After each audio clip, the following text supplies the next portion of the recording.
Good evening, students. Today we start with a new chapter, that is units and measurements.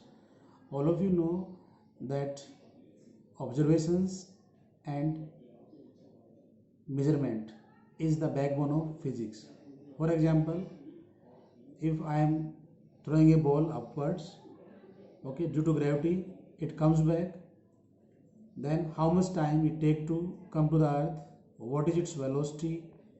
Is its velocity is constant or not? Every time we need measurement.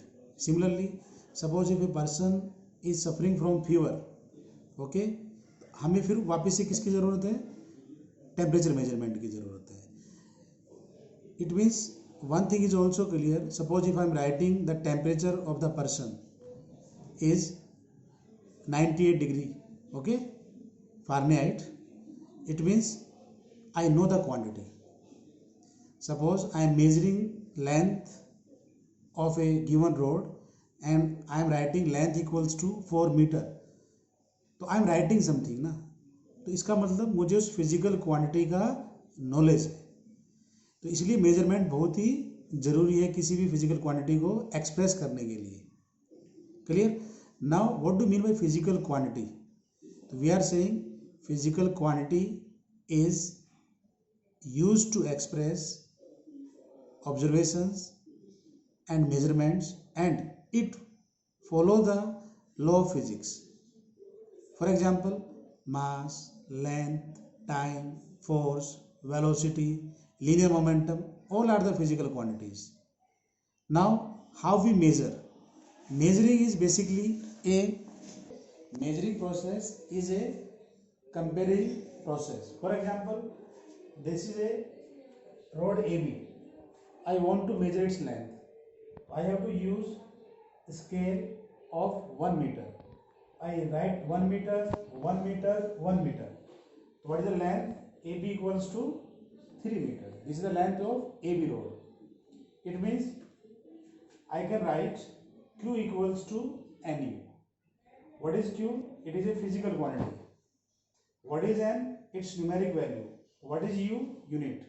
For example, in this case 3 is the numeric value which cannot be changed, and meter is the unit of length. So what is about the important thing about the measuring process? That we can compare the quantity with a standard unit. For example, if you want to measure length, we compare it with meter. If you want to measure the mass, we compare it with kg. If you want to measure the time, we use the unit second. That is the point. Okay. Now all of you know that we can convert one system of unit into another system of unit. For example, I can write AB equals to 3 meter equals to 300 centimeter. I can write this. That is Q equals to N1 U1 equals to N2 U.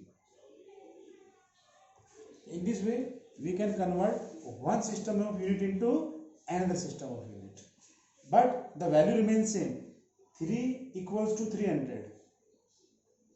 Unit are changing only, meter to centimeter. Now, what type of units or what type of quantities we are using in the physics? We are using two types of quantities in physics.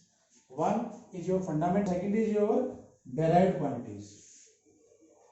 Now we divide these units into two types. One is your fundamental units and second is your derived units. What is the meaning of fundamental units? Fundamental units are those which cannot be divided by the other quantities. They are independent to each other. For example, mass, time, length. These are the three fundamental units we use in mechanics.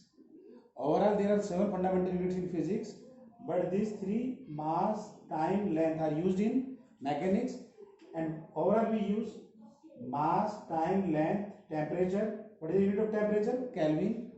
Electric current, ampere. Luminous intensity, candela, CD. Quantity of matter, mole. So these are the 7 fundamental units used in physics.